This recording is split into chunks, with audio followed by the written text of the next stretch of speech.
What comes to mind when you hear the word Tibet? Most people would call it a country, but couldn't even point to it on a map. Others immediately think of Buddhism, and they'd be right. But here's something most people have never heard. Getting to Tibet's legendary capital isn't nearly as simple as booking a flight.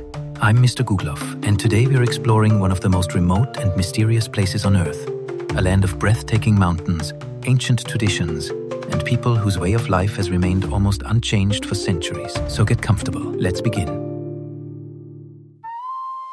When people picture Tibet, they usually imagine endless mountain ranges and towering cliffs, and they're not wrong, but that's only part of the story. Tibet is often called the roof of the world because most of the country sits at an elevation of around 4,000 meters, 13,000 feet, above sea level. Yet, despite its extreme altitude, Tibet is home to fertile valleys, open plains, winding rivers, and surprisingly mild weather. Winters rarely drop below freezing, while summer temperatures average a comfortable 15 degrees Celsius, 59 degrees Fahrenheit. From 1912 until the early 1950s, Tibet functioned as a de facto independent state. The vast majority of the population practiced Tibetan Buddhism, and the country's spiritual leader, the Dalai Lama, also served as its political leader. Protected by the Himalayas and largely isolated from the outside world, Tibet followed its own path for decades. People farmed the land, raised livestock, fished, and lived a simple, traditional life. During the 1920s, Tibet even established diplomatic relations with the Soviet Union, although those efforts ultimately proved unsuccessful. Everything changed in 1951. Communist China entered Tibet with overwhelming military force and established control over the region. These dramatic events were later portrayed in the movie 7 Years in Tibet, starring Brad Pitt. Tibet lost its independence. Fearing for his life, the Dalai Lama fled the country and established what became known as the Tibetan government in exile in India. Even today, operating from hundreds of miles away, Tibetan leaders continue to represent their people symbolically. About a decade ago, the political responsibilities of the exile government were officially restructured, while the Dalai Lama remained focused primarily on his spiritual mission. To millions of Buddhists around the world, he continues to be one of the most respected religious figures alive. So, what is the capital of Tibet? The answer is Lhasa, the spiritual heart of the country. Perched high in the mountains, the city was home to roughly 860,000 people in 2020. For many devoted Buddhist pilgrims, reaching Lhasa is more than a journey. It's an act of faith. Their route begins on the Tibetan plateau, continues along winding mountain roads, and eventually turns into an exhausting trek on foot. Experienced pilgrims spend nearly 20 days hiking through the mountains, stopping at only a single shelter along the way. Every year, hundreds of people attempt this demanding pilgrimage, but only a small number successfully complete the journey through some of the harshest mountain terrain on Earth, a route that has claimed many lives throughout history. How can a country remain so isolated and still preserve its identity for centuries? The answer begins with something surprisingly simple. Its language. How can a civilization stay so isolated for centuries without losing its identity? One of the biggest reasons is its language. Although Tibet has been under Chinese control for decades, most Tibetans still speak Tibetan, not Chinese. The Tibetan language dates back to around the 7th century, and over time it evolved into several distinct dialects. In fact, some regional dialects differ so much that Tibetans from different parts of the country can't always understand each other. Someone from Qinghai province, for example, may struggle to communicate with a person from central Tibet, and vice versa. Even so, Tibetans continue to preserve their language with remarkable dedication. It's still the language used in monasteries, religious ceremonies, and traditional education. And despite what many people assume, the famous Shaolin monks have nothing to do with Tibet.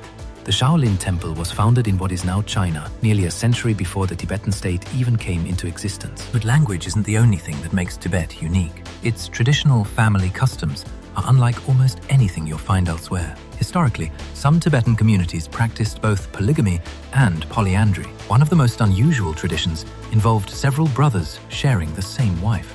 It may sound shocking today, but there was a practical reason behind it. If one brother died, the remaining husbands could still provide for the family.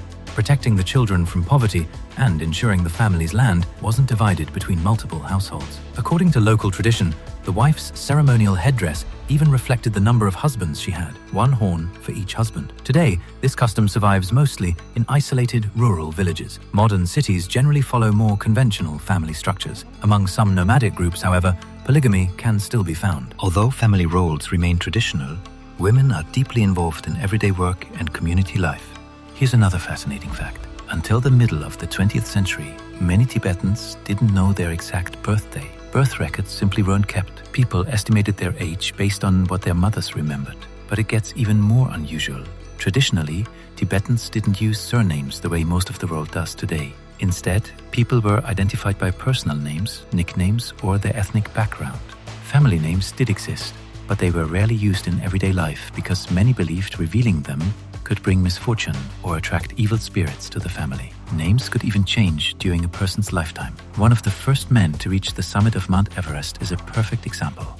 He was born Namgyal Wangdi, but the world remembers him as Tenzing Norgay, a name given to him on the advice of a Buddhist Lama. Roughly translated, it means fortunate, wealthy, and devoted to the faith. Looking back at history, it turned out to be an incredibly fitting name. Tibetan cuisine is just as fascinating as its traditions, and some of its most famous dishes surprise even seasoned travelers. One of the country's staples is traditional butter tea. Unlike the tea most of us know, it's made with strong tea leaves, butter, salt, and a blend of spices. To many first-time visitors, the taste is completely unexpected. But high in the Himalayas, this drink is an essential source of energy. It's also used to prepare tsampa, one of Tibet's most iconic foods. Roasted barley flour is mixed directly into the tea, creating a thick, high-calorie meal that helps people recover their strength and stay warm in the harsh mountain climate. Almost every ingredient comes from small farms scattered across the Tibetan plateau. But perhaps nothing reflects Tibet's identity more than its culture. For centuries, music, poetry, and traditional dance have been at the heart of everyday life. Religious ceremonies are filled with the deep, resonant sound of Tibetan singing bowls and ceremonial gongs forged from complex metal alloys. Musicians perform on ancient string instruments, drums, and wooden flutes. Some ceremonial instruments, however, are made from human bones, which naturally raises one question: where do those bones come from? So, where do those human bones come from? The answer lies in one of Tibet's oldest and most extraordinary traditions. At first, it may sound unsettling, but for Tibetans, it's one of the highest acts of respect for the dead. Because the Tibetan plateau sits at such a high altitude, trees are extremely scarce, making traditional cremation difficult. The rocky ground is also too hard to dig conventional graves. Over the centuries, Tibetans developed a unique funeral ritual known as a sky burial. After special prayers are performed, the body is taken to a sacred site high in the mountains. There, a trained ritual specialist, known as a Rogyapa, prepares the body while chanting ancient Buddhist prayers and performing the sacred ceremony.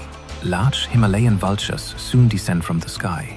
To an outsider, the scene may seem disturbing, but in Tibetan Buddhism, it's viewed very differently. Offering the body back to nature is considered the final act of generosity. It symbolizes letting go of earthly attachments and allowing life to continue through other living creatures. When the vultures carry away the remains, it's believed that the person's soul has completed its journey from this life and can continue its cycle of rebirth. For Tibetans, death isn't the end. It's simply the beginning of another existence. The Chinese government once attempted to ban this centuries-old ritual. However, after strong opposition from local communities, the practice was eventually allowed to continue in many parts of Tibet. Tibet is unlike almost any other place on Earth. It's a land that's incredibly difficult to reach, a place where ancient traditions still shape everyday life, where many families continue to grow their own food, and where prayer remains an essential part of daily existence. Although Tibet lost its independence in 1951, its cultural identity has never disappeared. Many Tibetans remain deeply devoted to the Dalai Lama, even though he has spent decades living in exile.